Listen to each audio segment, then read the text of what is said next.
가족 이야기 채널을 찾아주신 시청자 여러분, 반갑습니다. 오늘 여러분께 들려드릴 특별한 이야기의 제목은 시장에서 구걸하는 전 장모님을 보았습니다. 몰래 뒤따라간 집에서 저는 할 말을 잃게 만드는 비밀과 마주했습니다. 입니다. 사람들로 붐비는 시장 한가운데 저는 전 장모님께서 푼돈을 구걸하는 모습을 보고 그 자리에 얼어붙었습니다. 자존심을 목숨보다 중히 여기던 분이 어쩌다 사람들 앞에서 손을 벌리게 되셨을까요? 저는 조용히 그분의 뒤를 쫓았습니다. 그리고 허름한 쪽방촌 뒤에 숨겨진 비밀은 몇 날 며칠 밤 저를 잠 못 들게 만들었습니다. 하나의 거짓말, 그리고 우리 중 누구도 감히 마주하지 못했던 과거의 한 조각. 이 이야기 뒤에 숨겨진 진실이 궁금하시다면 지금 바로 이야기를 시작합니다. 그런 모습으로 장모님을 다시 마주치게 될 줄은 꿈에도 몰랐습니다. 제 전 장모님, 이숙자 여사님, 평생을 퇴직 공무원이라는 자부심으로 살아오셨고 체면을 밥보다 더 중요하게 여기시던 분이었습니다. 그런데 그날 아침 사람들로 북적이는 화평시장 한복판에서 저는 장모님께서 땡볕 아래 웅크리고 앉아 낡은 천모자를 내밀고 있는 것을 보았습니다. 처음에는 제가 헛것을 본 줄 알았습니다. 책 넓은 모자를 푹 눌러 쓰고 어깨가 다해진 낡은 옷을 걸친 채 달아빠진 슬리퍼를 신은 초라한 모습의 여인. 하지만 그 눈빛, 걸음걸이, 그리고 세월에 바랜 얼굴 윤곽은 예전과 많이 달라졌음에도 불구하고 저는 단번에 장모님이라는 것을 알아볼 수 있었습니다. 저는 한동안 시장 한가운데서 멍하니 서 있었습니다. 손에 든 장바구니를 꽉 쥔 채 뭘 사러 왔는지조차 잊어버렸습니다. 3년 전 이혼한 제 전 아내 미영 씨의 어머니께서 지나가는 사람들에게 푼돈을 구걸하고 있었습니다. 장모님은 굉장히 자존심이 강한 분이셨습니다. 제가 딸과 격이 맞지 않는다며 탐탁지 않아 하셨지만 저는 언제나 장모님을 친어머니처럼 존경했습니다. 말투는 강하고 직설적이며 때로는 차갑게 느껴지기도 했지만 그 속에는 딸을 향한 지극한 사랑이 담겨 있다는 것을 알고 있었습니다. 그런 분이 어째서 모든 것을 잃은 사람처럼 시장 바닥에 앉아 돈을 구걸하고 계신 걸까요? 저는 차마 가까이 다가갈 용기가 나지 않았습니다. 멀리서 지켜보는데 누군가 던져준 동전 몇 푼을 허리 숙여 주우며 작게 고맙습니다 라고 중얼거리는 모습이 보였습니다. 마음속에 의문이 피어올랐습니다. 저런 분이 어쩌다 이 지경까지 이르게 되셨을까? 시장이 파할 무렵 저는 조용히 장모님 뒤를 밟기 시작했습니다. 장모님은 누군가 따라온다는 사실을 전혀 눈치채지 못하셨습니다. 앙상하게 마른 등이 굽어 있었고 구불구불한 골목길을 느릿느릿 걸어가셨습니다. 장모님이 멈춰선 곳은 봉천동 끝자락에 위치한 낡은 쪽방촌이었습니다. 오래전에 노동자들이 살던 곳으로 지금은 거의 폐허처럼 변해버린 곳이었죠. 삐걱거리는 나무 문이 달린 허름한 방으로 들어가는 장모님의 뒷모습을 보며 저는 담벼락 뒤에 숨어 가슴을 졸였습니다. 제가 지금 뭘 하고 있는 건지 알 수 없었지만 차마 발길을 돌릴 수가 없었습니다. 뭔가 잘못되어도 한참 잘못됐습니다. 장모님은 당신 명의의 집도 있었고 연금도 받으셨고 안정적인 직장을 가진 딸도 있는데 어째서 이런 곳에서 살고 계신 걸까요? 돌아서려던 찰나 방 안에서 아이의 목소리가 들려왔습니다. 할머니, 오셨어요? 오늘 우리 밥 있어요? 저는 그 자리에 못 박힌 듯 굳어버렸습니다. 아이라니, 누구랑 같이 사시는 거지? 설마 손주라도. 저는 달아빠진 문틈으로 조심스럽게 안을 들여다보았습니다. 어두컴컴한 방 안으로 작은 창문을 통해 희미한 빛이 새어 들어오고 있었습니다. 낡은 요 위에는 대여섯 살쯤 되어 보이는 여자아이가 맨발로 앉아 조약돌 몇 개를 가지고 놀고 있었습니다.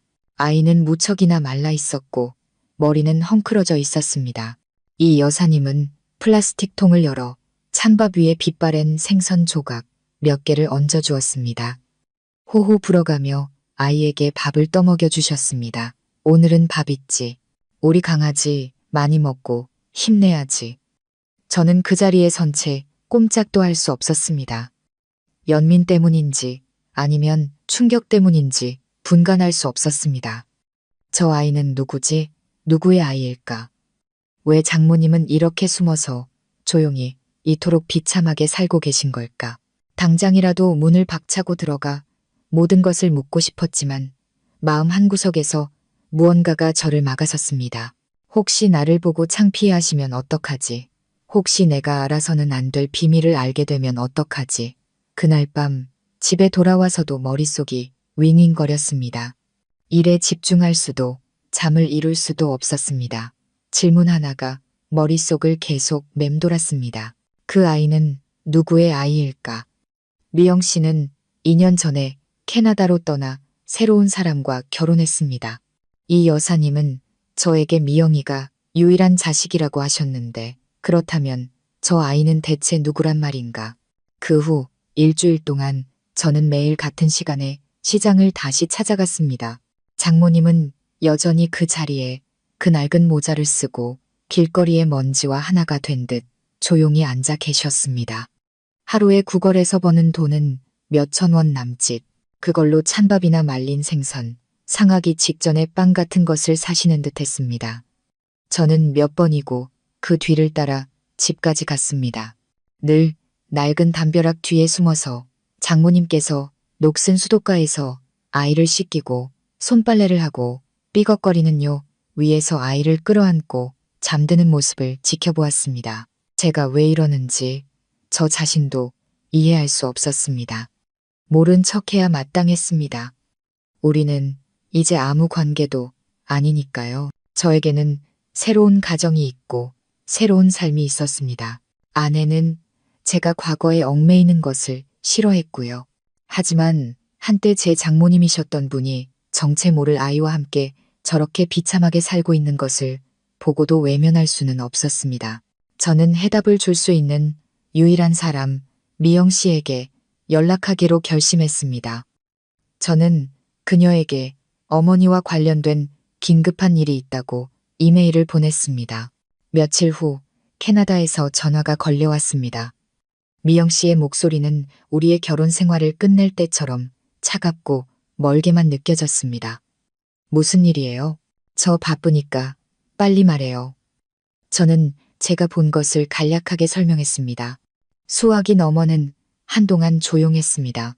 이윽고 미영 씨가 깊은 한숨을 내쉬었습니다. 목소리가 떨리고 있었습니다. 저도 몰라요. 제가 재혼한 후부터 엄마가 연락을 끊으셨어요. 돈을 보내도 전부 돌려보내시고는 번호도 바꾸고 이사 가버리셨어요.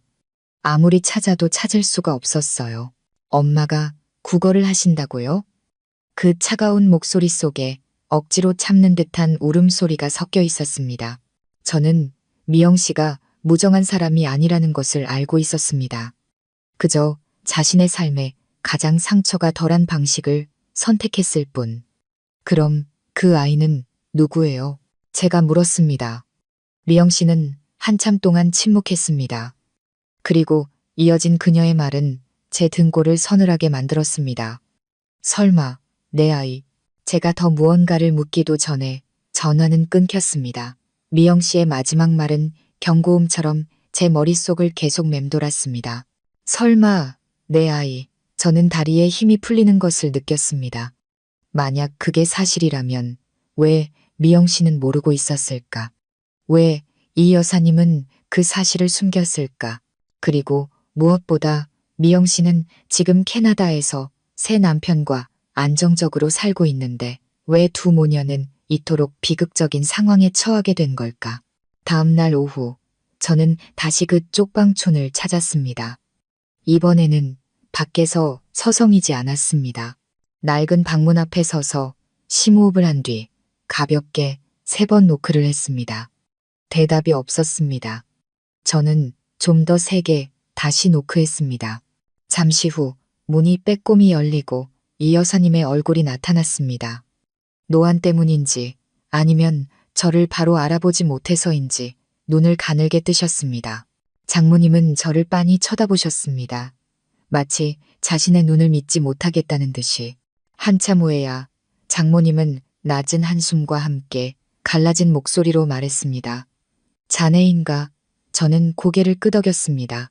마음속에는 미안함, 연민, 그리고 약간의 분노까지 온갖 감정이 뒤섞여 있었습니다. 하지만 장모님을 원망할 수는 없었습니다. 가슴에 커다란 돌덩이가 얹힌 것처럼 답답하기만 했습니다. 들어가도 될까요? 장모님은 말없이 문을 활짝 열어주셨습니다. 방에 들어선 저는 상상 이상으로 초라한 모습에 저도 모르게 움찔했습니다. 바닥 타일은 깨져 있었고 천장에는 금이 가고 얼룩이 져 있었습니다.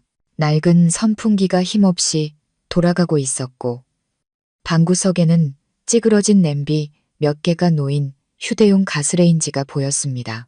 여자아이는 요 위에 앉아 있다가 낯선 사람을 보고는 해진곰 인형을 꽉 끌어안았습니다. 저는 아이에게 어색하게 미소를 지어 보였습니다. 아이는 저를 빤히 쳐다봤습니다. 미영 씨의 어릴 적을 쏙 빼닮은 눈이었습니다. 칠흑같이 까맣고 깊고 어딘가 슬픔을 머금은 듯 촉촉한 눈망울. 아가, 이름이 뭐니? 이 여사님은 제 앞에 조용히 물컵을 내려놓고 낡은 플라스틱 의자에 앉으셨습니다. 얘 이름은 소미예요. 저는 미간을 찌푸렸습니다. 낯선 이름이었습니다. 하지만 더 묻지 않고 고개를 끄덕였습니다. 한동안 어색한 침묵이 흘렀습니다. 마침내 장모님께서 입을 여셨습니다. 미영이한테 들어서 알게 된 개로군. 네, 일부만요. 어머님께서 시장에서 구걸하시는 걸 봤어요. 도저히 믿을 수가 없어서 따라와 봤습니다. 이 여사님은 체면 구기는 일에 아주 익숙해진 사람처럼 희미하게 웃으셨지만 그 웃음 속에는 마지막 남은 자존심이 언뜻 비쳤습니다. 누구에게도 이런 모습을 보이고 싶지 않았네. 특히 자네에게는. 하지만 인생이 어디 뜻대로 되나. 저는 망설이다 물었습니다. 저 아이, 미영 씨 아이, 맞죠? 장모님은 한참 동안 말이 없다가 이내 고개를 끄덕였습니다. 주름진 얼굴이 구겨진 종이처럼 일그러졌습니다. 맞아, 미영이 딸이야. 하지만 미영이는 이 아이가 살아있는 줄 몰라. 저는 그 자리에 얼어붙었습니다. 장모님은 마치 가슴속 응어리를 한 겹씩 벗겨내듯 느리고 힘겹게 이야기를 시작했습니다. 저와 이혼한 후 미영 씨는 임신 사실을 알게 되었다고 합니다.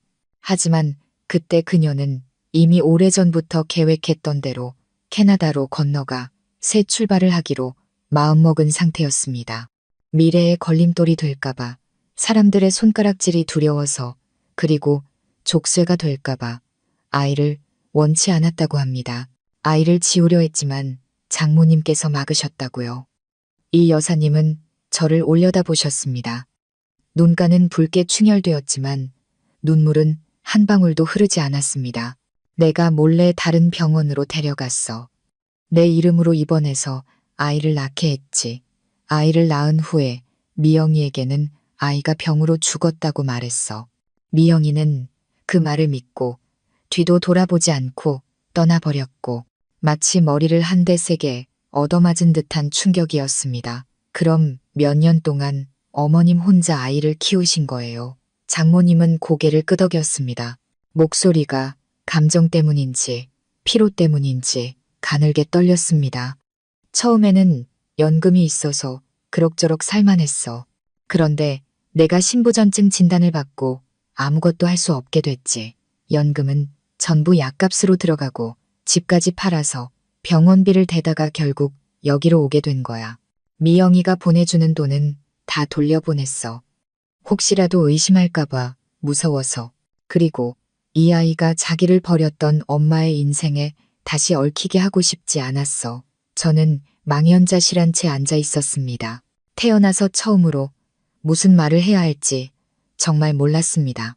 한편으로는 미영 씨가 어쩌면 그렇게 무정할 수 있는지 원망스러웠고, 다른 한편으로는 친엄마에게 버림받은 아이를 위해 노년을 전부 바치니 늙은 어머니가 너무나 가여웠습니다. 아이는 아무것도 모르나요? 장모님은 고개를 저었습니다. 그저 내가 외할머니인 줄만 알아 아무 말도 안 했어. 버림받았다는 상처를 안고 크게 하고 싶지 않았거든. 적어도 내가 사랑만큼은 줄 수 있으니까. 저는 찢어진 인형의 머리를 빗겨주며 해맑게 웃고 있는 소미를 보았습니다. 자신이 얼마나 부족한 환경에서 살고 있는지 전혀 모르는 듯한 얼굴이었습니다. 목구멍이 뜨거워졌습니다. 왜 저에게는 말씀하지 않으셨어요? 말하면 자네가 어쩔 셈이었나? 이 아이를 데려다 키우기라도 하게? 아니면 친엄마에게 보내게? 나는 아무도 믿을 수 없었어. 특히 한 번 아이를 버렸던 미영이는 더더욱 나는 오직 나 자신만 믿었을 뿐이야. 저는 장모님을 원망할 수 없었습니다. 오히려 존경심마저 들었습니다. 강철 같아 보이던 한 여인이 지난 5년 동안 하늘이 무너지는 것 같은 짐을 혼자 짊어지고 있었습니다. 딸을 속이고 손녀를 키우고 온갖 고생을 혼자 감내하며 단 한마디의 불평도 하지 않았습니다. 저는 장모님과 아이를 번갈아 보았습니다. 제 마음속에 어떤 결심이 싹트기 시작했습니다. 너무 늦기 전에 무언가 해야만 했습니다. 어머님, 제가 좀 도와드려도 될까요? 장모님은 저를 빤히 쳐다보셨습니다. 나를 위해서인가? 아니면 저 아이를 위해서인가? 저는 솔직하게 대답했습니다. 두 분 모두를 위해서요. 하지만 주로 저 아이 때문입니다. 만약 정말 미영 씨 아이라면 적어도 한때는 제 핏줄이었을 테니까요. 페인트가 벗겨진 창문으로 바람 한 줄기가 불어왔습니다. 아이가 고개를 들어 햇살처럼 환하게 웃었습니다. 그 순간 저는 제 인생이 완전히 다른 방향으로 흘러가리라는 것을 직감했습니다. 그리고 그 후에 일어난 일들은 그 누구도 예상하지 못했습니다. 그날 이후 저는 마치 두 개의 삶을 사는 사람 같았습니다. 하나는 안정적인 직장과 가정을 가진 평범한 가장의 삶. 다른 하나는 매일 저녁 허름한 골목 끝 쪽방촌으로 몰래 달려가 쌀 한 포대, 우유 한 팩, 그리고 어쩌면 제 딸이 되었을지도 모를 아이를 위한 장난감 몇 개를 들고 가는 남자의 삶이었습니다. 처음에는 이 여사님께서 완강히 거절하셨습니다. 필요 없다며 아이에게는 사랑이 부족한 게 아니라 돈이 부족한 것이고 돈은 구걸해서라도 채울 수 있다고 딱 잘라 말씀하셨습니다. 하지만 제가 몇 번이고 고집스럽게 문 앞에 물건만 두고 돌아가자 결국 말없이 받아들이셨습니다. 저는 아내에게 아무 말도 하지 않았습니다. 저와 제 아내 수진 씨 사이에는 과거에 대한 보이지 않는 경계선이 있었습니다. 그녀는 제가 이혼한 사실도 과거의 결혼 생활 때문에 힘들어했다는 것도 알고 있었지만 결코 깊이 묻지 않았습니다. 그리고 저 역시 소미에 대한 이야기를 꺼낼 용기가 없었습니다. 소미는 점점 저를 따르기 시작했습니다. 제가 갈 때마다 아이는 달려와 제 손을 잡았고 눈을 반짝였습니다. 저는 아이를 데리고 빵을 사 먹이고 아이스크림을 사주고 공원 분수대에서 물장난을 치게 해주었습니다. 천진난만하게 웃는 아이를 보며 저는 저 자신뿐만 아니라 미영 씨와 이 여사님의 죄까지 대신 갚고 있는 듯한 기분이 들었습니다. 하지만 어느 날 저녁 제가 쪽방을 나서려 할 때 이 여사님께서 제 팔을 붙잡으셨습니다. 자네 아내가 이 사실을 알게 해서는 안 되네. 저는 놀랐습니다. 왜요, 어머님? 장모님은 저를 엄하게 쳐다보셨습니다. 제가 사위였던 초년 시절 저를 늘 불편하게 만들었던 바로 그 눈빛이었습니다. 여자는 때로 진실을 감당하지 못하거든. 그 진실에 아무런 잘못이 없다 해도 말이야. 저는 이해했습니다. 수진 씨는 성격이 워낙 솔직하고 자존심이 강한 사람이었습니다. 만약 남편이 전 장모님을 돕고 전처에 숨겨진 딸과 가깝게 지낸다는 사실을 알게 된다면 분명 평정심을 유지하지 못할 겁니다. 하지만 저는 이 비밀을 영원히 숨길 수는 없다는 것도 알고 있었습니다. 그날 집에 돌아와 저는 서재에 오랫동안 앉아 있었습니다. 책상 위에 놓인 결혼사진을 보며 마음이 무겁게 가라앉았습니다. 저는 수진 씨를 배신한 적도 미영 씨와 다시 시작할 생각도 추호도 없었습니다. 하지만 그 아이를 외면할 수도 없었습니다. 비록 핏줄로 연결되지는 않았지만 저는 책임감을 느꼈습니다. 2주 후 미영 씨에게서 다시 전화가 왔습니다. 엄마, 정말 살아계신 거 맞아요? 저는 한숨을 쉬었습니다. 내 말을 못 믿는 겁니까? 못 믿는 게 아니라 믿기지가 않아서요. 예전 번호로 전화해 봤는데 다른 사람이 받더라고요. 이사 갔다고만 하고 계속 돈을 보냈는데 다 반송됐어요. 어머님께서 아이를 키우고 계셨어요. 미영 씨는 한동안 말이 없다가 이내 거의 속삭이듯 작은 목소리로 말했습니다. 저는 그 아이를 원치 않았어요. 그때는 제 인생이 창창하다고 생각했고 준비가 안 됐다고 믿었어요. 엄마가 그 아이를 살렸을 줄은 몰랐어요. 몰랐다고요? 그녀의 목소리가 메어왔습니다. 이제 어떻게 할 생각입니까? 제가 물었습니다. 돌아가고 싶어요. 엄마도 뵙고 그 아이도 만나고 싶어요.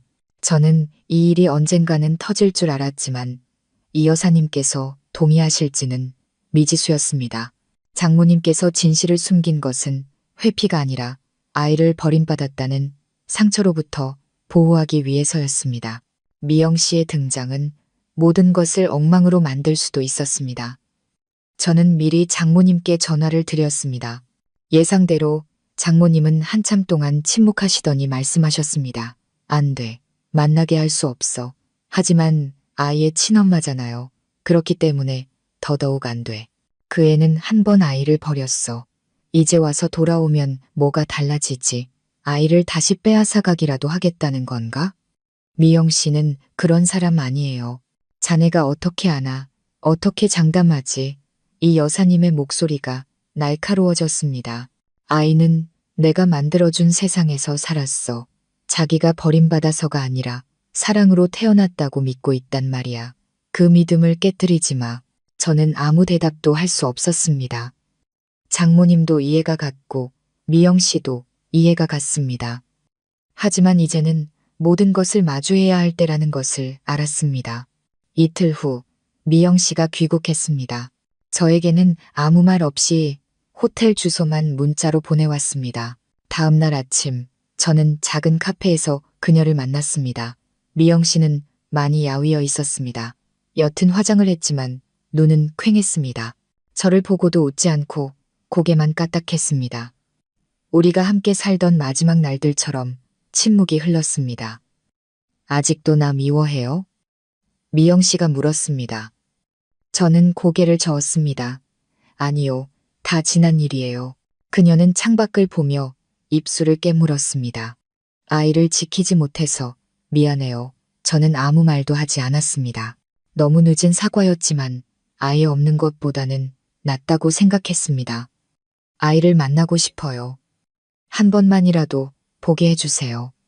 저는 그녀를 보았습니다. 그 순간 저는 예전의 그 차가운 여자가 아니라 자신의 잘못된 선택 때문에 5년 내내 괴로워한 한 명의 어머니를 보았습니다. 저는 불안한 마음을 안고 고개를 끄덕였습니다.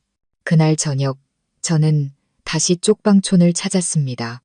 이 여사님께서 문을 열어주시다가 제 뒤에 서 있는 미영 씨를 보고는 얼굴이 굳어졌습니다.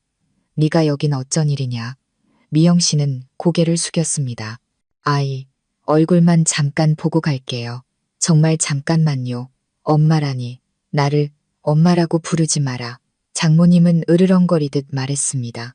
네가 내 딸이길 포기한 그날부터 넌 내 자식이 아니야.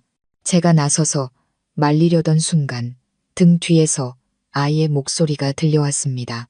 할머니, 누구 왔어요? 소미가 방 안에서 뛰어나왔습니다. 아이는 미영 씨와 저를 번갈아 보며 어리둥절한 표정을 지었습니다. 우리 새어른은 그 자리에 얼어붙었습니다. 갑자기 아이가 미영 씨를 손가락으로 가리켰습니다. 이 아줌마 나랑 닮았어요. 이 여사님은 휘청거렸습니다.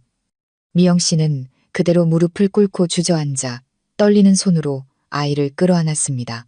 참았던 눈물이 본물 터지듯 쏟아져 나왔습니다. 소미야, 엄마가 누군지 아니? 아이는 영문을 모르겠다는 듯 이 여사님을 쳐다보며 속삭였습니다. 할머니, 이 아줌마 왜 울어요? 아무도 대답하지 못했습니다. 그날 제 눈앞에 펼쳐진 광경은 오랫동안 잊히지 않았습니다. 미영 씨는 바닥에 주저앉아 마치 물에 빠진 사람이 마지막 지푸라기라도 잡는 심정으로 소미를 끌어안았습니다. 소미는 낯선 사람의 품에 안겨 무슨 일이 일어나고 있는지 전혀 이해하지 못한 채 가만히 서 있었습니다. 오직 저와 이 여사님, 두 어른만이 가슴이 찢어지는 듯한 고통 속에서 아무 말도 꺼내지 못한 채 그 자리에 서 있을 뿐이었습니다. 잠깐만이라도 안고 있게 해주세요, 엄마. 미영 씨가 다시 울음을 터뜨릴 듯 떨리는 목소리로 말했습니다. 이 여사님은 돌처럼 굳어서 계시다가 이내 몸을 돌려 낡은 요 위로 비틀거리며 걸어가 주저앉으셨습니다. 앙상한 두 손이 가늘게 떨리고 있었습니다. 제가 다가가 조심스럽게 장모님 어깨에 손을 얹었습니다. 어머님, 한 번만이라도 말하게 해주세요. 장모님은 한참 동안 말이 없다가 마침내 툭 내뱉듯 한마디 하셨습니다. 할 말 있으면 해. 그리고 가. 다시는 오지 말고. 미영 씨는 여전히 축축한 바닥에 무릎을 꿇은 채 놓치면 다시는 만질 수 없을 것처럼 소미를 꽉 끌어안고 있었습니다. 제 가슴이 아려왔습니다. 소미야, 내 이름이 왜 소미인지 아니? 응, 할머니가 지어줬어요. 솜사탕처럼 달콤하라고. 그래, 솜사탕처럼 달콤하지. 미영 씨는 웃었지만 그 웃음은 고통으로 일그러져 있었습니다. 내 엄마가 누군지 알고 싶니? 알아요. 소미가 외쳤습니다. 엄마는 죽었어요. 할머니가 그랬는데 엄마는 나를 아주 많이 사랑했는데 같이 있어주지 못해서 하늘의 별이 됐대요. 나 엄마 맨날 그려요. 미영 씨는 소리내어 울기 시작했습니다. 소미의 머리를 가슴에 끌어안고 끊임없이 속삭였습니다. 미안해. 엄마가 미안해. 넌 버려진 아이가 아니야. 네가 내 딸이야. 내가 내 엄마야. 소미는 혼란스러워 보였습니다. 확인이라도 받으려는 듯 이 여사님을 쳐다봤지만 장모님은 고개를 돌려버리셨습니다. 자신의 딸이 저러는 모습을 차마 볼 수 없으셨던 거겠죠. 아니, 어쩌면 사랑과 증오, 그리고 무력감이 뒤섞여 심장을 옥죄는 감정을 마주할 용기가 없으셨을지도 모릅니다. 저는 세 사람 사이에 서서 속이 타들어가는 것 같았습니다. 무언가 하고 싶었지만 이 순간에 어떤 말을 해도 서툴고 불필요하게 느껴질 뿐이었습니다. 제가 할 수 있는 유일한 것은 침묵이었습니다. 소미는 미영 씨의 품에서 빠져나와 이 여사님께 달려갔습니다. 할머니, 저 아줌마가 왜 자기 엄마라고 그래요? 우리 엄마는 하늘나라에 있잖아요. 이 여사님은 깊은 슬픔이 담긴 눈으로 소미를 바라보다가 아이를 품에 끌어안으셨습니다. 우리 소미 엄마는 하늘에 있지 않아 살아있단다. 다만 오늘에서야 내 곁으로 돌아올 용기를 냈을 뿐이야. 소미는 고개를 갸웃거렸습니다. 다 이해하지는 못했지만 더 이상 묻지는 않았습니다. 아이들에게는 호기심의 한계가 있는 법이니까요. 아이에게는 어른의 사랑만 있으면 충분했습니다. 출신이나 잘못, 어른들의 복잡한 사정 같은 건 아무 의미도 없었습니다. 미영 씨는 바닥에 주저앉아 힘없이 팔을 늘어뜨렸습니다. 그 모습을 보니 저는 진정한 어머니를 본 것 같았습니다. 잃어버린 것을 되찾고 싶어하는 후회로 가득 찬 어머니의 모습이었습니다. 하지만 시간이 그녀에게 기회를 줄까요? 그날 밤 저는 남아서 장모님의 저녁 식사를 도왔습니다. 미영 씨도 돕고 싶어 했지만 장모님은 허락하지 않으셨습니다. 식사 내내 누구도 별다른 말을 하지 않았습니다. 소미만이 천진난만하게 쪽방촌 근처 복지관에서 있었던 이야기를 제잘거렸습니다.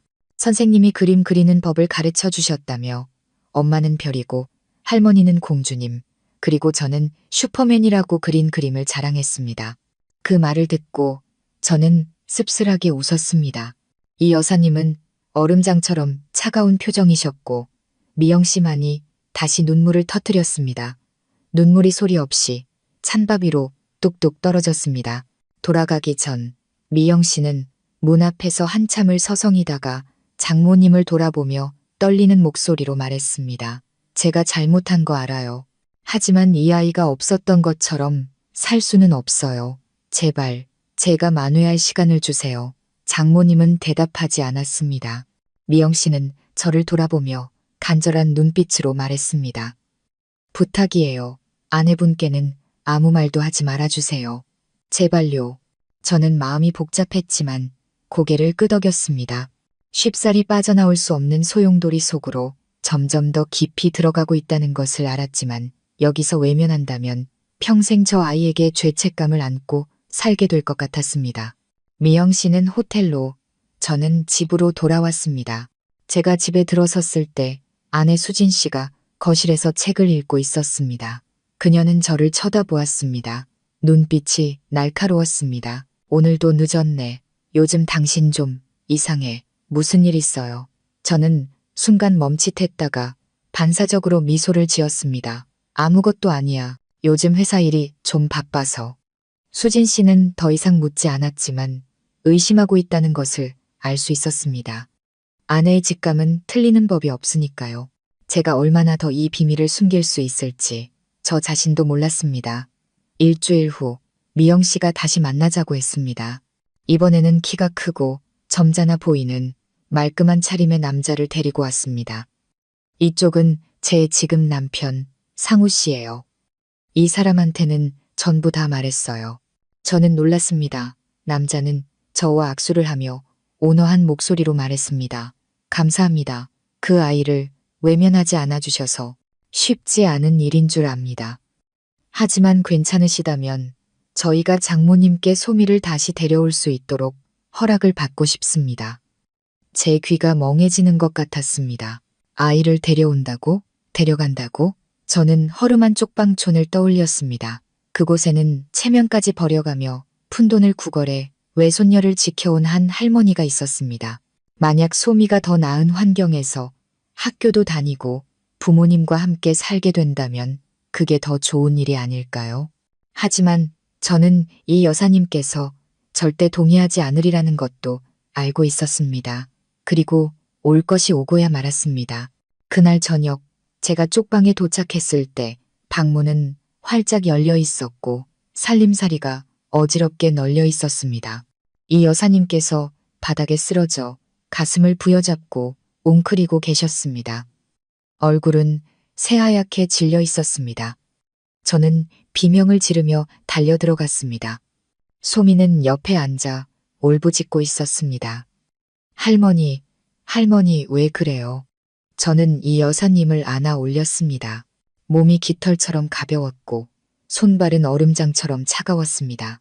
소미는 울음을 터뜨리며 제 옷자락에 매달려 물에 빠진 사람처럼 할머니를 부르며 흐느꼈습니다. 심장이 미친 듯이 뛰었습니다. 살면서 그렇게 무서웠던 적은 처음이었습니다.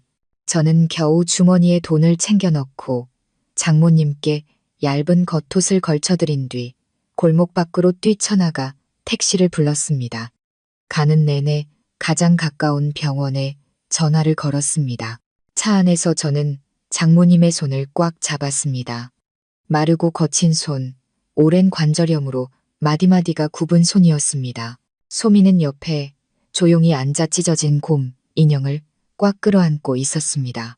눈가는 빨갛게 부어 있었습니다. 더 이상 웃음도 천진한 질문도 없었습니다. 아이는 외할머니가 지금 삶과 죽음의 경계에 놓여 있다는 것을 직감하고 있었습니다. 병원에 도착해 저는 장모님을 안고 응급실로 뛰어 들어갔습니다. 의사는 급하게 검사를 하고 수액을 맞추고 심박수를 체크해야 한다고 말했습니다. 저는 허둥지둥 서류에 서명을 하고 임시 진료비를 수납하며 오직 장모님께서 무사하기만을 바랐습니다. 1시간이 넘게 기다린 후 의사가 저를 따로 불렀습니다. 중년의 의사는 엄숙한 얼굴로 제 어깨에 손을 얹었습니다. 환자분은 말기 신부전증입니다. 혈압이 급격히 떨어졌고 심각한 빈혈 증상도 보입니다. 조금만 늦었어도 위험할 뻔했습니다. 저는 그 자리에 서서 입술을 깨물었습니다. 목구멍이 타는 듯 했습니다. 그동안 장모님은 그렇게 조용히 병마와 싸우고 계셨던 겁니다. 누구에게도 말하지 않고 불평 한마디 없이 그저 이를 악물고 버티셨던 겁니다. 시장에서 구걸한 동전 한 푼, 손녀에게 먹인 말린 생선 한 조각, 그 모든 것이 당신의 건강과 목숨을 맞바꾼 대가였습니다. 지금 당장 응급 투석을 해야 합니다. 그 후에도 정기적으로 혈액 투석을 받아야 하고요. 비용이 만만치 않을 겁니다. 보호자분이시죠? 저는 의사를 바라보다가 고개를 끄덕였습니다. 그렇습니다. 그 순간 저는 핏줄 따위는 생각하지 않았습니다. 그저 제가 장모님께 큰 빚을 졌다는 것만 알았습니다. 한때 장모님이셨기 때문만이 아니라 버려져서는 안 될 아이를 길러주셨기 때문이었습니다. 밖으로 나오니 소미가 대기 의자에 주저앉아 고민형을 안고 멍하니 허공을 바라보고 있었습니다. 저는 아이 옆에 앉아 조용히 머리를 쓰다듬어 주었습니다. 할머니는 괜찮으실 거야. 소미는 대답하지 않았습니다. 아이는 제 어깨에 기대어 잠긴 목소리로 속삭였습니다. 할머니도 엄마처럼 떠날까봐 무서워요. 심장이 쿵 하고 내려앉는 것 같았습니다. 아이는 여전히 엄마가 죽었다고 믿고 있었고 외할머니가 자신을 사랑하고 지켜주는 유일한 사람이라고 생각하고 있었습니다. 그 순수함에 기뻐해야 할지 슬퍼해야 할지 몰랐습니다. 그 순수함 뒤에 숨겨진 진실을 만약 언젠가 알게 된다면 아이가 과연 감당할 수 있을까요? 그날 밤 저는 집에 가지 않았습니다. 수진 씨에게는 회사에 급한 일이 생겨 야근을 해야 한다고 둘러댔습니다. 그녀는 잠시 침묵하다가 알겠다고 했습니다. 목소리에서 의심이 느껴졌지만 다른 방법이 없었습니다. 저는 병원 복도에서 쭈그려 잠을 청하며 장모님의 상태를 살폈습니다. 밤새 뒤척였습니다. 의사의 발소리, 이동 침대가 굴러가는 소리, 옆 병실에서 들려오는 울음소리에 번번이 잠에서 깼습니다. 다음 날 아침, 저는 식당에서 죽을 싸와 소미에게 먹이고 장모님이 깨어나시기를 기다렸습니다. 장모님은 눈을 뜨고는 힘겹게 말씀하셨습니다. 자네가 왜 여기 있나? 저는 희미하게 웃었습니다. 제가 어머님을 버려두고 갈 줄 아셨어요. 장모님은 힘없이 고개를 저었습니다. 늙고 주름진 눈가에서 눈물이 흘러내렸습니다. 누구에게도 패 끼치고 싶지 않았는데 우리 소미는 어디 있나? 자고 있어요.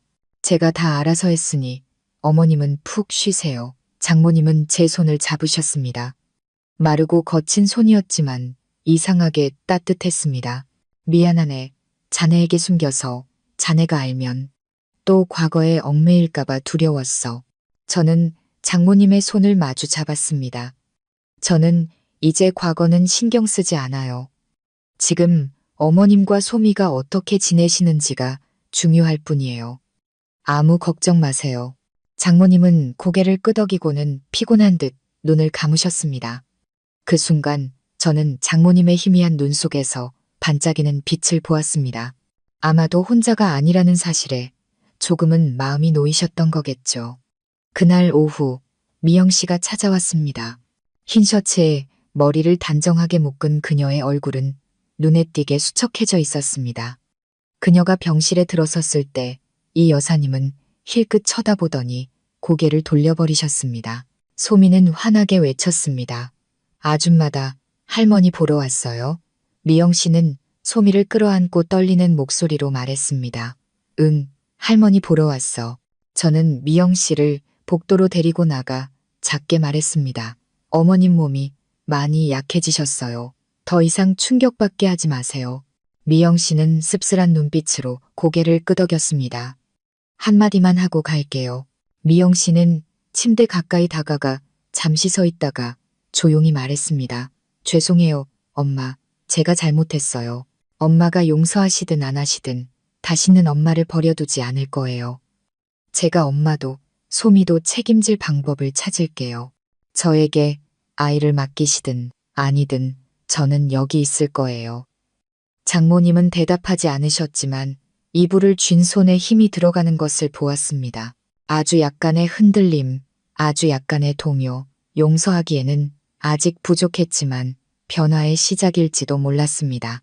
며칠 후 장모님은 일반 병실로 옮겨졌습니다. 저는 보험 관련 수속을 처리했습니다. 미영 씨는 병원 근처에 작은 방을 얻어 간호를 도왔습니다. 매일 저와 교대로 장모님을 돌보고 소미와 놀아주었습니다. 수진 씨의 의심은 날이 갈수록 깊어졌습니다. 왜 요즘 집에 자주 오지 않는지, 식사는 왜 거르는지, 전화는 왜 자주 꺼져 있는지 물었습니다. 저는 그저 피하기만 했습니다. 마주할 용기가 없었습니다. 핏줄도 아닌 아이에게, 어쩌면 친자식보다 더 가까워진 아이에게 제 마음에 너무나 큰 부분을 내어주고 있다는 사실을 차마 말할 수 없었습니다. 그러던 어느 날 병원을 나섰다가 집에 돌아왔을 때 수진 씨가 저를 뚫어지게 쳐다보고 있었습니다. 나한테 숨기는 거 뭐예요? 저는 멈칫했습니다. 그녀의 얼굴에는 분노도 원망도 없었습니다. 오직 무서울 정도로 고요한 눈빛만이 있었습니다. 당신 뒤 밟았어. 당신이 병원에 가는 것도 알고 회사에서 야근한 게 아니라는 것도 알아. 저는 침묵했습니다. 더 이상 변명할 수 없었습니다. 어떤 여자랑 같이 있는지도 봤어. 저는 숨을 멈췄습니다. 모든 것이 끝났습니다. 수진 씨는 다가와 테이블 위에 휴대폰을 올려놓았습니다. 화면에는 제가 미영 씨, 그리고 소미와 함께 병원에 앉아 있는 사진이 있었습니다. 세 사람의 모습은 마치 단란한 작은 가족처럼 보였습니다. 저 아이 누구예요? 수진 씨가 잠긴 목소리로 물었습니다. 대답해봐요. 바람 피운 거예요? 아니면 당신 숨겨둔 자식이에요? 저는 그녀를 보았습니다. 이 순간이 많은 것을 결정하리라는 것을 알았습니다. 저는 수진 씨의 질문 앞에 그 자리에 얼어붙었습니다. 우리가 함께 산 시간 동안 그녀는 단 한 번도 이런 식으로 저를 추궁한 적이 없었습니다. 수진 씨는 강하고 당당하며 언제나 품위를 잃지 않는 여자였습니다. 하지만 오늘 붉게 충혈된 저 눈은 그녀가 얼마나 많은 감정을 억눌러 왔는지 말해주고 있었습니다. 다시 물을게요. 저 여자아이 누구예요? 저는 숨을 내쉬었습니다. 머릿속으로 수백 가지 시나리오와 변명을 떠올렸지만 결국 저는 있는 그대로의 진실을 말하기로 했습니다. 미영 씨 아이예요. 하지만 내 아이는 아니에요. 수진 씨는 비웃었습니다. 하지만 그 웃음에는 기쁨이 조금도 담겨 있지 않았습니다. 그 말 한마디면 내가 안심할 거라고 생각해요? 이혼한 남자가 갑자기 전 장모님을 돕고 전처의 딸과 가깝게 지내는데 아무 일도 없다고요? 아무 일도 없다는 게 아니에요. 그냥 당신이 생각하는 그런 게 아니라고요. 그럼 뭔데요? 말해봐요. 전부 다 듣고 싶으니까. 저는 의자에 앉아 두 손을 깍지 낀 채 고개를 숙였습니다. 더 이상 물러설 곳이 없었습니다. 이왕 이렇게 된 거 모든 것을 말해야 했습니다. 내가 예전에 했던 말 기억해요? 이혼하고 미영 씨가 외국으로 재혼하러 갔다는 거. 수진 씨는 고개를 끄덕였습니다. 눈은 여전히 저에게 고정되어 있었습니다. 가기 전에 미영 씨가 임신했었어요. 하지만 아이를 원치 않았죠. 그때 장모님이셨던 이 여사님께서 몰래 아이를 낳게 한 뒤 지금까지 키워오신 거예요. 수진 씨는 미간을 찌푸렸습니다. 살면서 그렇게 기막힌 이야기는 들어본 적 없네요. 친엄마는 자기 자식이 살아있는 줄도 모르고 그 엄마는 몇 년 동안 손녀를 키우고 그런데 당신은 왜 이제 와서 그 두 사람과 엮인 거예요? 우연히 알게 됐어요. 이 여사님께서 시장에서 구걸하는 걸 봤어요. 도저히 외면할 수가 없었어요. 뒤따라가서 모든 걸 알게 된 거예요. 아이, 이름은 소미예요. 미영 씨를 정말 많이 닮았어요. 눈빛, 웃는 모습, 말투까지도. 소미는 죄가 없잖아요. 수진 씨, 자기가 태어날 환경을 선택한 게 아니니까. 그리고 이 여사님은 병이 깊고 가난한 와중에도 이를 악물고 아이를 키워오셨어요. 당신이라면 내가 외면할 수 있었을 거라고 생각해요? 수진 씨는 말이 없었습니다. 저는 감히 고개를 들어 그녀를 쳐다볼 수 없었습니다. 잠시 후 그녀가 무서울 정도로 차분한 목소리로 말했습니다. 당신 그 아이를 사랑하는군요. 저는 숨을 멈췄습니다. 진심으로 아끼는 건 맞아요.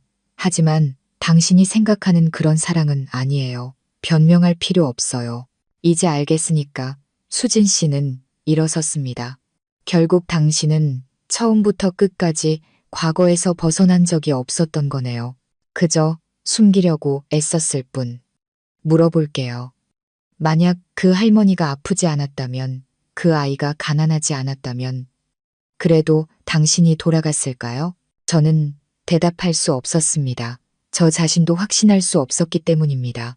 아마 아니었을 겁니다. 아마 저는 계속 평온한 삶을 살며 모든 것을 잊었을 겁니다. 하지만 이 여사님께서 구걸하는 모습을 본 이상, 할머니, 오늘 우리 밥 있어요? 라고 묻는 소미의 목소리를 들은 이상 어떻게 외면할 수 있었을까요? 수진 씨는 저를 쳐다보았습니다. 눈빛이 날카로웠습니다. 당신이 옛사람을 돕는 것까지는 용서할 수 있어요. 하지만 내가 용서할 수 없는 건 나를 속였다는 거예요. 당신은 침묵을 선택했어요. 나를 외부인으로 취급했다고요. 저는 입술을 깨물었습니다. 그녀의 말이 맞았습니다. 어떻게 할 생각이에요? 제가 조용히 물었습니다. 아직 모르겠어요. 하지만 시간이 필요해요. 며칠 친정에 가 있을 거예요. 모든 걸 다시 생각하고 싶어요. 그녀는 말을 멈추고 제 눈을 똑바로 쳐다보았습니다. 당신도 스스로에게 다시 물어봤으면 좋겠어요. 만약 다시 한번 선택할 기회가 주어진다면 당신은 누구 곁에 있고 싶은지. 그 말은 비수처럼 가슴에 꽂혔습니다. 그녀를 붙잡고 싶었습니다. 이 가정을 잃고 싶지 않다고, 지금의 행복을 깨고 싶지 않다고 말하고 싶었습니다. 하지만 차마 그럴 수 없었습니다. 제 마음속 깊은 곳에서는 제 마음이 이미 너무 멀리 가버렸다는 것을 알고 있었기 때문입니다. 수진 씨는 그날 밤 바로 짐을 쌌습니다. 짐은 많지 않았습니다. 옷 몇 벌과 간단한 개인 용품이 전부였습니다. 문을 나설 때 그녀는 울지도 뒤를 돌아보지도 않았습니다. 그저 문이 가볍게 닫히는 소리만이 온 집안을 흔들었습니다. 저는 거실에 홀로 앉아 있었습니다. 노란 조명이 차가운 바닥을 비추고 있었습니다. 수진 씨가 열이 나는 저를 간호해 주던 날들, 함께 요리하고 장을 보고 재미없는 영화를 보면서도 아이처럼 웃던 날들이 떠올랐습니다. 모든 것이 느리게 감기는 필름처럼 스쳐 지나가다 이내 꺼져버렸습니다. 다음 날 저는 다시 병원으로 갔습니다. 이 여사님은 기력을 조금 회복하셔서 앉아서 대화할 수 있을 정도는 되셨습니다. 소미는 저를 보자마자 달려와 다리를 끌어안았습니다. 아저씨, 할머니 괜찮아졌어요. 어제 예쁜 아줌마가 빵도 사줬어요. 예쁜 아줌마는 미영 씨를 말하는 거겠지요. 저는 소미를 보며 웃었습니다. 마음 한구석은 따뜻하면서도 다른 한편으로는 쓰라렸습니다. 이 여사님은 침대 머리에 기대앉아 계셨습니다. 얼굴은 수척했지만 눈빛은 또렷했습니다. 저는 침대 옆에 앉아 작게 말했습니다. 어머님, 아내와 이야기했습니다. 장모님은 놀라셨습니다. 그 애가 알게 됐나? 네, 많이 속상해했어요. 결국 친정으로 가버렸습니다. 장모님은 저를 한참 동안 바라보다가 한숨을 쉬셨습니다. 그 애를 탓할 수는 없지. 아내라면 당연히 알 권리가 있는 거니까. 사실은 다 내 잘못이야. 자네를 이 일에 너무 깊이 끌어들였어. 저는 장모님의 손을 꽉 잡았습니다. 아니에요, 어머님. 이건 제 선택이었어요. 어머님께서 시장에서 구걸하시는 걸 본 순간부터 저는 외면할 수 없었어요. 잠시 후 미영 씨도 도착했습니다. 우유와 과일, 따뜻한 수건을 들고 있었습니다. 저를 보더니 잠시 멈칫하다가 가볍게 고개를 끄덕였습니다. 소미는 어디 있어요? 그녀가 물었습니다. 운동장에서 놀고 있어요. 형들이랑 누나들이 풍선 나눠주고 있더라고요. 제가 대답했습니다. 미영 씨는 어머니 곁에 앉아 이불을 덮어드렸습니다. 작지만 다정한 행동이었습니다. 저는 이 여사님의 눈가가 촉촉해지는 것을 보았습니다. 엄마, 미영 씨의 목소리가 메어왔습니다. 엄마가 아직 저를 용서하지 못하셨어도 아무것도 바라지 않을게요. 하지만 제발 저 아이 곁에만이라도 있게 해주세요. 다시 제 딸로 받아달라고 하지 않을게요. 그저 돌보고 아이가 커가는 모습을 지켜보기만이라도 하게 해주세요. 장모님은 침묵하다가 이내 작게 고개를 끄덕이셨습니다. 다시는 그 아이에게 상처 주지 마라. 미영 씨는 아이처럼 소리내어 울었습니다. 어머니의 손을 잡고 그 위에 얼굴을 묻은 채 지난 세월의 후회를 모두 쏟아내는 듯 울었습니다. 저는 밖으로 나와 유리창 너머로 그 모습을 지켜보았습니다. 그 순간 제 마음속에는 안도감, 걱정, 그리고 공허함이 뒤섞여 있었습니다. 모든 것이 점차 제자리를 찾아가는 것 같았지만 정작 그 한가운데에 서 있는 저는 앞으로 어떻게 해야 할지 막막했기 때문입니다. 저는 진심을 다하면 모든 일이 해결될 거라고 믿었습니다. 하지만 미영 씨 모녀의 이야기에 깊이 관여하고 소미와 가까워질수록 세상 모든 일에 해피엔딩이 있는 것은 아니라는 사실을 깨달았습니다. 아내에게 상처 주지 않고서는 그 아이와 가까워질 수 없었습니다. 현재의 가정을 흔들지 않고서는 전 장모님을 친어머니처럼 돌볼 수 없었습니다. 그리고 제 마음의 일부가 되어버린 소미의 처지를 외면할 수도 없었습니다. 수진 씨가 집을 나간 후 저는 아직 그녀에게 연락할 용기가 나지 않았습니다. 그녀의 차가운 목소리를 듣는 것이 두려웠고 실망한 눈빛을 마주하는 것이 무서웠습니다.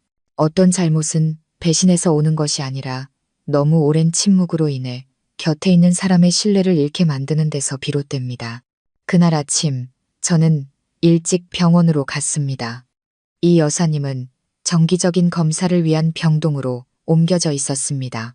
건강은 잠시 안정을 찾았지만 여전히 정기적인 혈액 투석이 필요했습니다. 병원 안뜰을 지나가는데 미영 씨가 벤치에 앉아 다른 아이들과 뛰어노는 소미를 보고 있었습니다. 그녀의 얼굴은 한결 부드러워져 있었습니다. 갓 귀국했을 때의 그 차가운 눈빛은 사라지고 그 자리에는 다른 빛이 감돌고 있었습니다. 처음부터 다시 시작하는 법을 배우는 어머니의 빛이었습니다. 제가 옆에 앉아 미영 씨는 돌아보지 않고 조용히 말했습니다. 외면하지 않아줘서 고마워요. 저는 가볍게 고개를 저었습니다. 나도 잘못했어요. 수진 씨에게 더 일찍 말했어야 했는데 두려웠어요. 미영 씨가 저를 돌아봤습니다. 수진 씨를 잃을까봐 두려웠어요. 아니면 과거에서 벗어나지 못하는 자신을 마주할까봐 두려웠어요. 저는 침묵했습니다. 그 질문은 지난 며칠 동안 저 자신에게 수없이 던졌지만 단 한 번도 솔직하게 답하지 못했던 질문이었습니다. 미영 씨는 입술을 깨물고 말을 이었습니다. 수진 씨를 원망하지 않아요. 화낼만도 하죠. 내가 그 사람이었어도 그랬을 거예요. 당신이 나한테 돌아오고 싶어 하지 않는다는 거 알아요. 그냥 아이를 아끼는 마음뿐이라는 거 알아요. 그녀는 희미하게 웃었습니다. 슬픔이 깃든 눈빛이었습니다. 하지만 때로는 동정심이 사랑보다 더 위험할 때가 있어요. 사람들은 연인의 과거는 받아들일 수 있어도 남편이 이름 없는 책임감을 다른 아이에게 쏟는 것은 받아들이기 힘드니까. 저는 무슨 말을 해야 할지 몰랐습니다. 풍선을 받고 깔깔거리며 뛰어노는 소미를 보았습니다. 그 순간 제 앞날이 안개 속처럼 느껴졌습니다. 분명 저는 아이의 친아버지가 아니었지만 어느새 핏줄처럼 아이를 사랑하게 되었습니다. 외면할 수도 없었지만 이미 복잡하게 얽힌 제 삶 속으로 아이를 끌어들일 수도 없었습니다. 어느 날 오후 제가 이 여사님 병상 옆 작은 방에서 소미에게 죽을 먹여주고 있을 때 수진 씨가 나타났습니다. 저는 깜짝 놀랐고 소미는 환하게 외쳤습니다. 예쁜 아줌마다. 저는 고개를 들어 수진 씨와 눈이 마주쳤습니다. 그녀의 눈에는 분노도 원망도 없었습니다. 그저 차갑고 지쳐 보이는 평온한 눈빛만이 있었습니다. 제가 입을 열려 하자 그녀는 손을 들어 조용히 하라는 신호를 보냈습니다. 그녀는 소미 옆에 앉아 아이의 머리를 부드럽게 쓰다듬었습니다. 이름이 뭐니? 소미예요. 할머니가 지어줬어요. 아줌마도 죽 먹을래요? 맛있는데. 수진 씨는 미소 지었습니다. 억지 웃음인지 진심인지 분간할 수 없는 미소였습니다. 고마워. 아줌마는 먹었어. 저는 그 자리에 못 박힌 듯 서 있었습니다. 문 밖에서 들어오던 미영 씨도 수진 씨를 보고는 잠시 멈칫했습니다. 그녀는 입술을 깨물고 말없이 가볍게 고개를 까딱했습니다. 수진 씨는 자리에서 일어나 우리 세 사람을 차례로 훑어보았습니다. 그녀는 밖으로 나갔고 저는 허둥지둥 뒤따라갔습니다.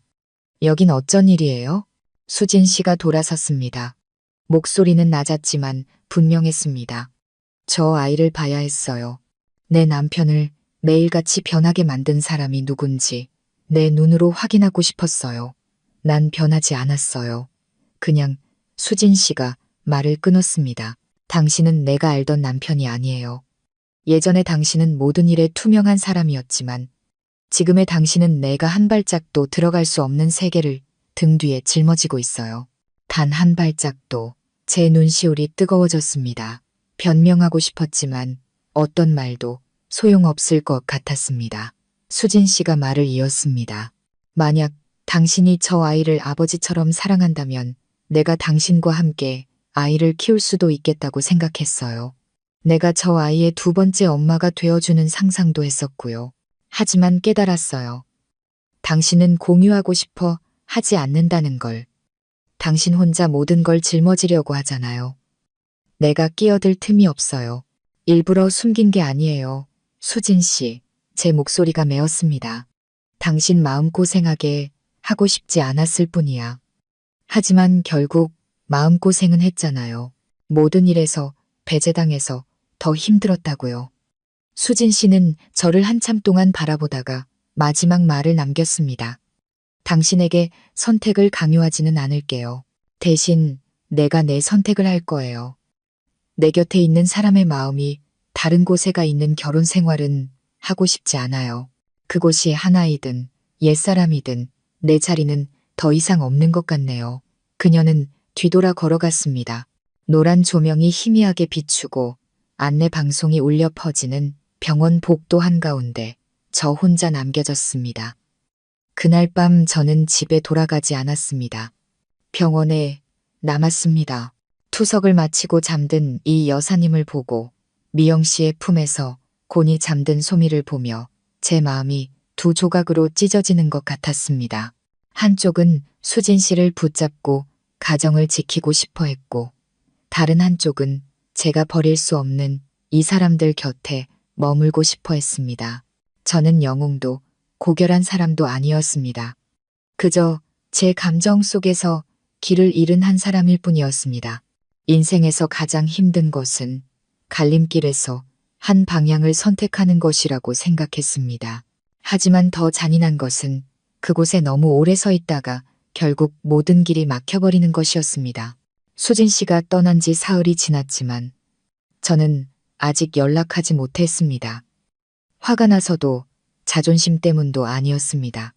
그저 무슨 말을 해야 할지, 어디서부터 시작해야 할지 몰랐을 뿐입니다. 제가 내뱉을 첫 마디가 미안하다일까 봐 두려웠습니다. 그리고 저는 무엇에 대해 미안해해야 하는지 조차 몰랐습니다. 소미를 아낀 것에 대해, 미영 씨의 일을 숨긴 것에 대해, 아니면 제 마음속에서 그녀의 자리를 지키지 못한 것에 대해 저는 여전히 꼬박꼬박 병원에 갔습니다. 이 여사님은 날이 갈수록 약해지셨고 투석을 마치고 나면 몇 시간씩 깊은 잠에 빠지셨습니다. 가끔 깨어나시면 저를 한참 동안 바라보셨습니다. 무언가 말하고 싶어 하시는 것 같았지만 이내 입을 다무셨습니다. 그날 오후 제가 사과를 깎아드리고 있는데 장모님께서 갑자기 입을 여셨습니다. 소미의 일은 어떻게 할 셈인가? 저는 손을 멈췄습니다. 깎다만 사과 조각이 쟁반 위로 떨어졌습니다. 그게 무슨 말씀이세요? 장모님은 쇠창살 너머로 석양이 비치는 창밖으로 고개를 돌리셨습니다. 저 아이를 데려다 키울 생각인가? 아니면 그저 며칠 들락거리다가 결국에는 발길이 뜸해질 건가? 그 질문에 목이 메었습니다. 겨우 목소리를 찾아 대답했습니다. 거기까지는 아직 생각 못 해봤어요. 아내가 받아들이지 못할까봐 두려워요. 자네에게는 아내가 있지. 그 직설적인 질문이 칼날처럼 날아왔습니다. 저는 씁쓸하게 웃었습니다. 잘 모르겠어요, 어머님. 그 사람이 떠났어요. 자기 길을 가겠다고. 아마 벌써 다 결정했을지도 모르죠. 장모님은 잠시 침묵하다가 한숨을 쉬셨습니다. 나에게 남은 시간이 얼마 없는 것 같구나. 그저 나중에 소미가 어떻게 살게 될지 그것만이라도 알고 싶어서 저는 장모님을 보았습니다. 얼굴은 수척하고 피부는 낡은 종이처럼 주름져 있었지만 눈빛만은 여전히 날카로웠습니다. 평생을 자신의 인생이라는 배의 키를 잡고 살아온 여인의 눈빛이었습니다.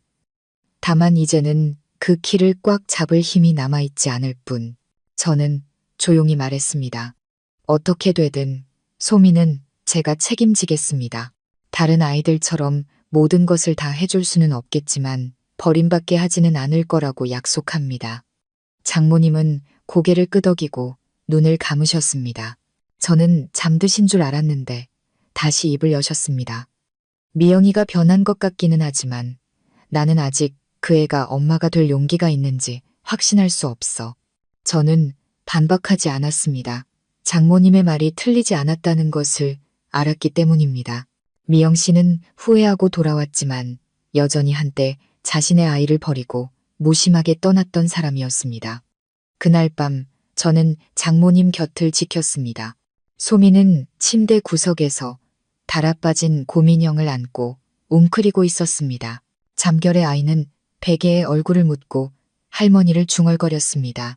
저는 아이의 이불을 덮어주었습니다. 마음이 돌덩이처럼 무거웠습니다. 다음 날 아침 복도에서 세수를 하고 돌아오니 미영 씨가 어머니 침대 곁에 앉아 있었습니다. 그녀는 장모님의 손을 잡고 눈물을 뚝뚝 흘리고 있었습니다. 저는 문 밖에 서서 들어가지 않았습니다. 그들 사이에는 핏줄이라는 상처와 잘못, 그리고 후회라는 특별한 끈이 있었습니다. 제가 끼어들어서는 안 된다는 것을 알았습니다. 미영 씨는 오랫동안 울었습니다. 그리고 장모님께서 눈을 뜨셨을 때 그녀는 단 한마디만 했습니다. 엄마, 처음부터 다시 시작하게 해주세요. 장모님은 아무 말도 하지 않으셨습니다. 하지만 그녀의 손을 뿌리치지도 고개를 돌리지도 않으셨습니다. 아마 그것만으로도 이미 용서가 시작된 것이겠지요. 그날 오후 수진 씨에게서 전화가 왔습니다. 할 얘기가 있어요. 예전에 살던 집 근처 카페에서 봐요. 저는 서둘러 그곳으로 향했습니다. 긴장과 기대가 뒤섞인 마음이었습니다. 제가 도착했을 때 그녀는 이미 앉아 있었습니다. 여전히 차분한 모습이었습니다. 하지만 저는 그녀의 눈에서 변화를 읽었습니다. 더 이상 분노는 없었고 오직 거리감만이 남아 있었습니다. 많이 생각했어요. 수진 씨가 입을 열었습니다. 당신이 잘못한 건 없어요. 하지만 나 역시 내가 선택하지 않은 짐을 짊어져야 할 이유는 없어요. 저는 고개를 끄덕였습니다. 그녀는 틀리지 않았습니다. 처음부터 끝까지 유일하게 옳았던 사람이었습니다. 만약 당신이 정말 소미를 책임지고 싶다면, 그 책임감을 위해 살고 싶다면 막지 않을게요. 하지만 그 길을 당신과 함께 걸어갈 수는 없어요. 이혼하자는 말이에요. 수진 씨는 고개를 끄덕였습니다. 그녀는 가방에서 미리 인쇄해온 서류 한 장을 꺼내 조용히 테이블 위에 올려놓았습니다. 나는 사인했어요. 당신도 읽어보고 사인해요. 미루고 싶으면 그래도 되지만 길게 끌수록 서로에게 더 아플 거라고 생각해요. 저는 그 서류를 보았습니다. 이혼 합의서라는 굵은 글씨가 뺨을 후려치는 것처럼 눈에 밝혔습니다. 저는 이를 악물었습니다. 눈앞이 흐려졌습니다. 수진 씨를 잃고 싶지 않았고 모든 것을 잃고 싶지 않았지만 더 이상 붙잡을 수 없다는 것을 알았습니다. 나 원망해요? 아니요. 그냥 슬퍼요. 당신이 나를 믿고 더 일찍 털어놓지 않은 게 슬프고 내가 과거보다 중요하지 않은 사람이었다는 게 슬퍼요. 저는 그녀의 손을 잡고 싶었습니다. 여전히 당신을 사랑한다고 함께 살고 싶다고 말하고 싶었습니다. 하지만 이미 흘러가 버려 다시는 되돌릴 수 없는 것들이 있다는 것을 알았습니다. 수진 씨는 일어섰습니다. 솜이 착한 아이더군요. 가능하다면 그 아이가 누군가의 그림자로 살지 않았으면 좋겠어요. 그 말은 제 가슴을 꿰뚫었습니다. 저는 고개를 끄덕였습니다. 수진 씨는 떠났습니다. 이번에는 옳지 않았습니다. 오직 저만이 마치 제 살점 일부를 잃어버린 사람처럼 그 자리에 앉아 있었습니다. 그날 밤 저는 텅 빈 마음으로 병원으로 돌아갔습니다. 미영 씨는 저를 보았지만 아무것도 묻지 않았습니다. 저는 그저 침대에 앉아 잠든 이 여사님을 바라보았습니다. 소미는 옆 테이블에 앉아 등을 곧게 펴고 작은 소리로 노래를 흥얼거리며 색칠 공부를 하고 있었습니다. 저는 좁은 병실과 피곤하게 빛나는 형광등을 둘러보았습니다. 그리고 깨달았습니다.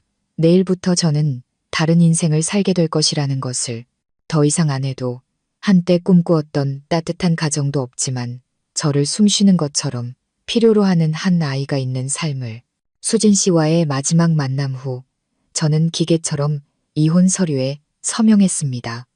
손이 떨렸습니다. 하지만 후회 때문이 아니라 저를 짓누르는 죄책감 때문이었습니다. 오랫동안 마음을 정하지 못하는 우유부단함 때문에 저는 좋은 여자 한 사람을 잃었습니다. 그 서류를 집에 가져와 접어서 서랍 안에 넣으며 집안을 둘러보았습니다. 모든 것이 그대로였습니다. 소파에는 아내가 떴던 덮개가 놓여 있었고 낡은 커피잔도 선반에 그대로 있었습니다. 하지만 이제 이 집은 너무나 차가워졌습니다. 사람의 온기도 함께하는 저녁 식사도 늦게 들어오는 저를 말없이 걱정해주던 눈빛도 사라졌습니다. 저는 대충 집을 정리하고 다시 병원으로 돌아갔습니다. 이 여사님이 계신 병실은 요즘 들어 더 조용해졌고 소미는 언제나처럼 착했지만 전보다 말이 줄었습니다. 아마 아이는 자신을 둘러싼 침묵의 공기를 느끼고 있었을 겁니다. 아이들은 어른의 말을 듣지 않아도 어른들이 슬프다는 것을 느낄 수 있으니까요. 미영 씨도 요즘 많이 변했습니다. 휴대폰을 거의 보지 않았고 캐나다에 있는 남편과의 영상 통화도 그만두었습니다. 저는 그 결혼 생활 역시 위태롭다는 것을 알았습니다. 저 때문이 아니라 진실 때문이었습니다. 그 사람은 내가 아이를 데려오는 걸 원치 않아요. 어느 날 밤 저와 미영 씨가 함께 이 여사님 곁을 지키고 있을 때 그녀가 말했습니다. 그건 우리 책임이 아니라고 하더군요. 저는 아무 말 없이 그녀의 컵에 물을 따라 주었습니다. 만약 내가 정말 아이를 다시 맡고 싶다면 이혼 서류를 보내겠다고 했어요. 제가 조용히 물었습니다. 그래서 어떻게 할 생각이에요? 미영 씨는 바로 대답하지 않았습니다. 그녀는 외할머니 옆 작은 침대에서 잠든 소미를 바라보다가 희미하게 웃었습니다. 금이 간 듯한 웃음이었습니다. 한 번 버렸어요. 지금 또다시 편안한 삶을 선택한다면 평생 죄책감에 시달릴 것 같아요. 저는 그녀를 돌아보았습니다. 처음으로 저는 미영 씨에게서 예전의 그 차갑고 강인한 여자의 모습이 아니라 속죄의 고통 속에서 이성과 감정 사이를 헤매는 한 어머니의 모습을 보았습니다. 그거 알아요? 제가 조용히 말했습니다. 때로는 사랑하지 않아서가 아니라 사랑하는 방법을 몰라서 잘못을 저지르기도 해요. 미영 씨는 저를 보았습니다. 눈가가 촉촉했지만 울지는 않았습니다. 그저 한숨을 쉬었습니다. 만약 돌아갈 수 있다면 그저 아이를 지킬 용기만 있었으면 좋겠어요. 하지만 인생에는 되돌리기 버튼이 없잖아요. 그렇죠? 저는 고개를 끄덕였습니다. 저 자신 역시 한 수 한 수를 되돌릴 수 없는 체스판 위에 서 있었습니다. 어떤 선택이든 옳고 그름을 떠나 평생의 흉터를 남기게 될 것이었습니다. 다음 날 의사는 이 여사님의 상태가 악화되었다고 전했습니다. 신장 기능이 심각하게 저하되어 더 이상 혈액투석으로 버티기 힘들다고 했습니다. 언제 돌아가셔도 이상하지 않은 상황이었습니다. 미영 씨는 그 소식을 듣고 멍하니 서 있었습니다. 저는 가슴에 돌덩이가 얹힌 듯 무거웠습니다. 소미는 아직 아무것도 몰랐습니다. 아이는 여전히 제가 갈 때마다 제잘거렸고 그림을 그리고 짓궂은 이웃집게 이야기를 했습니다. 그날 밤 소미가 깊이 잠들었을 때 이 여사님은 저와 미영 씨에게 가까이 오라는 손짓을 하셨습니다. 기력이 거의 없으셨습니다. 목소리는 끊겼고 한 글자 한 글자를 마지막 힘을 다해 내뱉으셨습니다. 저 아이 나중에 두 사람에게 맡기마. 저와 미영 씨는 장모님의 손을 잡았습니다. 눈물을 참을 수 없었습니다. 이 여사님은 힘겹게 말을 이으셨습니다. 나처럼 살게 하지 마라. 불쌍한 것. 미영 씨는 어머니의 손에 얼굴을 묻고 흐느꼈습니다. 알았어요. 엄마, 그만 말씀하세요. 제발 쉬세요. 저는 그 자리에 서서 심장이 조각나는 것을 느꼈습니다. 아무리 많은 원망과 오해가 있었어도 이별의 순간은 언제나 사람을 무력하게 만듭니다. 사흘 후 장모님은 잠결에 조용히 세상을 떠나셨습니다. 우리는 조촐하게 장례를 치렀습니다.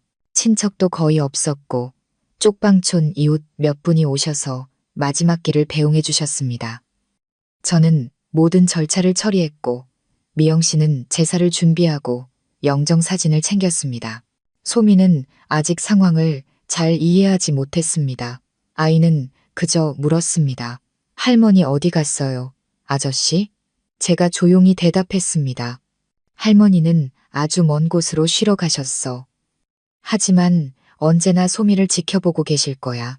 소미는 밤하늘을 올려다보며 인형을 꽉 쥔 채 고개를 끄덕였습니다. 그럼 나 할머니 별로 그려야지. 할머니는 별 되는 거 좋아하니까. 저는 아이를 꽉 끌어안았습니다. 제 눈물이 아이의 머리카락을 적시는 것이 느껴졌습니다. 장례를 마친 후 미영 씨는 당분간 작은 방을 얻어 소미와 함께 지내며 서로에게 익숙해지는 시간을 갖고 싶다고 했습니다. 캐나다에 있는 남편의 집으로는 돌아가지 않겠다고 했습니다. 이미 너무 많은 것이 달라져서 다시는 회복할 수 없다고요. 여기서 일자리를 구할 거예요. 처음부터 다시 시작하더라도 소미 곁에 있을 수만 있다면 괜찮아요. 저는 고개를 끄덕였습니다. 미영 씨는 더 이상 과거처럼 아이를 버리는 여자가 아니었습니다. 저는 그것을 믿었습니다. 모든 것을 예전으로 되돌릴 수는 없겠지만 그녀는 진정한 엄마가 될 기회를 받을 자격이 있었습니다. 몇 주 후 저는 예전에 살던 집에서 이사했습니다. 이혼 절차는 마무리되었습니다. 저는 공식적으로 돌싱이 되었습니다. 저는 미영 씨와 소미가 사는 곳 근처에 작은 아파트를 얻었습니다. 감시하거나 동정해서가 아니었습니다. 그저 소미 곁을 떠날 수가 없었습니다. 아이는 제 딸이 아니었지만 이제 저는 아이의 유년 시절 기억의 일부가 되었습니다. 쉽게 대체될 수 없는 존재가 된 것입니다. 그날 저녁 소미를 데리고 공원에 갔을 때 아이가 제 자전거 뒤에 앉아 등을 꽉 끌어안고 속삭이듯 물었습니다. 아저씨, 나중에 아저씨도 나 버릴 거예요? 저는 멈칫했습니다. 5살 아이의 입에서 나온 그 질문은 제 목을 메이게 했습니다. 저는 아이를 돌아보며 진지하게 말했습니다. 아니, 아저씨는 절대로 너를 버리지 않을 거라고 약속할게. 소미는 미소 짓고는 제 등에 머리를 기댔습니다. 그럼 아저씨 슈퍼맨으로 그려야지. 슈퍼맨은 계속 내 옆에 있어야 해요. 알았죠? 저는 웃었습니다. 지난 몇 년간 한 번도 지어보지 못했던 가벼운 웃음이었습니다. 이혼 서류에 서명하고 이 여사님을 떠나보내고 소미 곁에 남기로 결심한 후에야 제 삶이 좀 더 단순해질 거라고 생각했습니다. 더 이상 현재와 과거 사이의 갈등이나 얽매임이 없을 거라고요. 하지만 저는 틀렸습니다. 인생은 특히 그 안에 한 아이가 있다면 결코 단순해지지 않습니다. 처음 며칠 동안 저와 미영 씨는 교대로 소미를 돌봤습니다. 제가 아이를 유치원에 데려다주고 데려오고 밥을 해주고 잠들기 전에 이야기를 들려주었습니다. 미영 씨는 집안일을 하고 청소를 하고 동네 영어 학원에 일자리를 구했습니다. 그녀는 캐나다로 돌아가지도 그곳에 있는 남편에 대해 더 이상 언급하지도 않았습니다. 아마 관계가 끝났거나 그렇지 않더라도 그녀의 인생에서 희미한 그림자로만 남았을 겁니다. 저는 묻지 않았고 그녀도 말하지 않았습니다. 누구나 자신만의 슬픔을 짊어지고 살아가는 법이니까요. 마치 자신의 발걸음을 조용히 따라다니는 그림자처럼 소미는 아주 빨리 적응했습니다.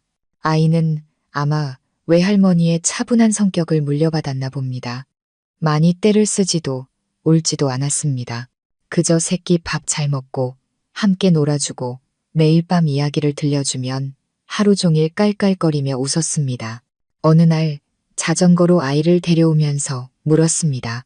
소미야, 엄마 좋아? 아이는 조금의 망설임도 없이 고개를 끄덕였습니다.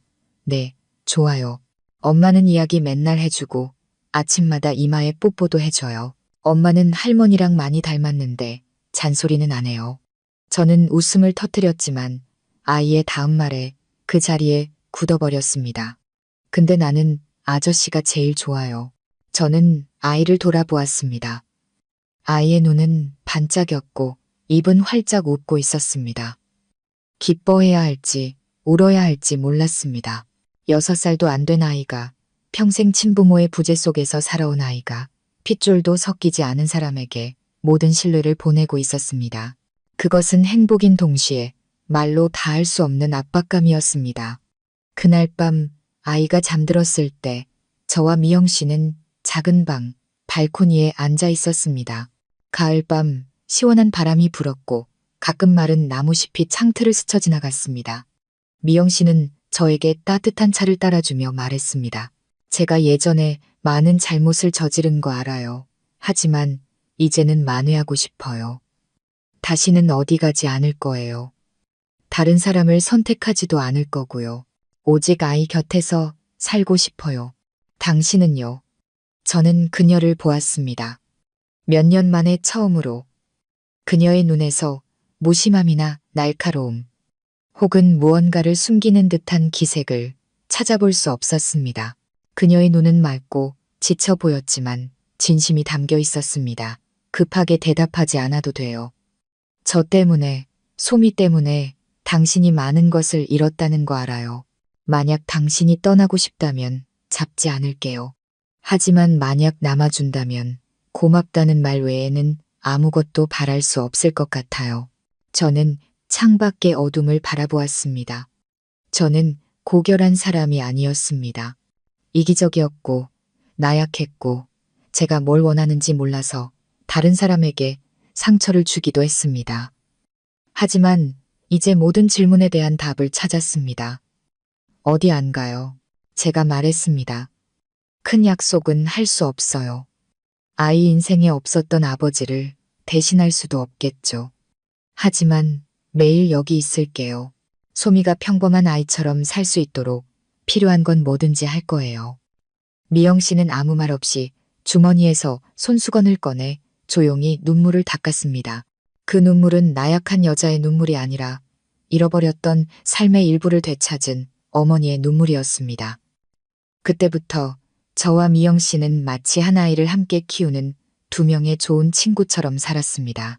법적인 관계도 얽매임도 공허한 사랑의 속삭임도 없었습니다.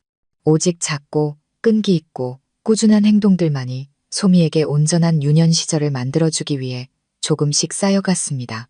소미가 6살이 되던 해 저는 아이를 입양하기로 했습니다. 미영 씨의 권리를 빼앗기 위해서가 아니었습니다. 혹시 무슨 일이 생겼을 때 소미가 법적으로 기댈 곳이 있도록, 호적에 이름이 오르고 서류상으로 완벽한 집이 있도록, 그래서 평생 안심하고 살 수 있도록 하기 위해서였습니다. 미영 씨는 동의했습니다. 그녀는 이 세상에 소미의 아버지가 될 자격이 있는 남자가 있다면 그건 당신뿐이라고 말했습니다. 제가 완벽한 아버지가 아니라는 것은 압니다. 하지만 적어도 저는 아이를 버리지 않을 겁니다. 제가 버림받았던 것처럼, 다른 사람이 저를 떠났던 것처럼 아이를 버려두지는 않을 겁니다. 저는 수진 씨에게 다시 연락하지 않았습니다. 몇 번이고 휴대폰을 들었다 놨다 했지만 결국 그러지 못했습니다. 그녀는 새로운 길을 선택했을 테고 제가 방해해서는 안 된다고 생각했습니다. 어떤 사람들은 그저 아름다운 기억의 일부로 가슴속에 간직해야만 합니다. 소미가 정식으로 입양되던 날, 저는 아이를 데리고 아이스크림을 사주러 갔습니다. 아이는 제 앞에서 총총거리며 달려가다가 뒤돌아서서 제 손을 잡았습니다. 오늘 나 진짜 기분 좋아요. 이제 나도 아빠 생긴 거 맞죠?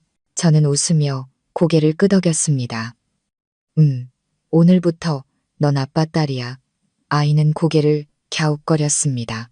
그래도 나 엄마 딸이기도 한 거죠? 당연하지. 아빠랑 엄마가 같이 너를 사랑하는 걸. 아이는 웃음을 터뜨리더니 갑자기 저를 와락 껴안았습니다. 아빠, 나중에 내가 크면 절대로 아빠랑 엄마 안 버릴 거예요. 예전에 엄마가 나 버렸던 것처럼 안 할 거예요.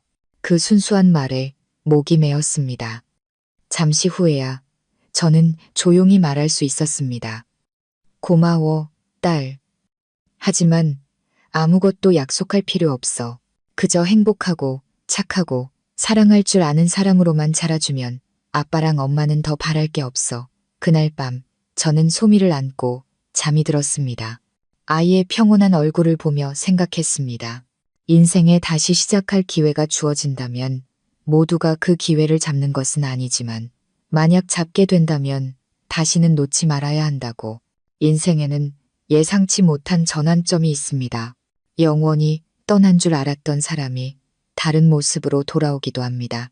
순수한 아이의 모습으로, 풀리지 않는 질문으로, 누구도 강요하지 않았지만 스스로 짊어지게 된 책임감으로. 저는 제 망설임 때문에 하나의 결혼을 잃었지만 그 누구와도 같지 않은 방식으로 가족이라는 두 글자의 의미를 되찾았습니다. 혼인신고도, 핏줄도, 법적 구속력도 없이 오직 사랑과 세월을 함께하는 굳건함만으로 이어진 가족을. 만약 누군가 저에게 후회하냐고 묻는다면 저는 아니라고 대답할 겁니다. 때로는 신이 우리를 멀리 돌아가게 하는 이유가 인생에서 가장 소중한 것을 다시 만나게 해주기 위함이라고 믿기 때문입니다. 환하게 웃으며 아빠라고 부르는 한 아이의 모습으로 말입니다. 이야기 끝까지 함께 해주셔서 감사합니다. 이 여정 속에서 혹시 자신의 모습, 즉 한 사람의 자녀, 남편, 아버지 혹은 그저 한때 잘못을 저질렀던 한 사람의 모습을 발견하셨다면 댓글로 여러분의 감정을 저희와 함께 나눠주세요. 가족 이야기 채널 구독과 좋아요, 그리고 소중한 사람들에게 이 영상을 공유하는 것을 잊지 마세요. 어쩌면 이 따뜻한 이야기가 위로가 절실히 필요한 누군가의 마음에 닿을 수 있을 테니까요. 다음 영상에서 다시 뵙겠습니다. 우리는 판단하기 위해서가 아니라 서로를 이해하고 위로하며 함께 나아가기 위해 이야기를 나눕니다.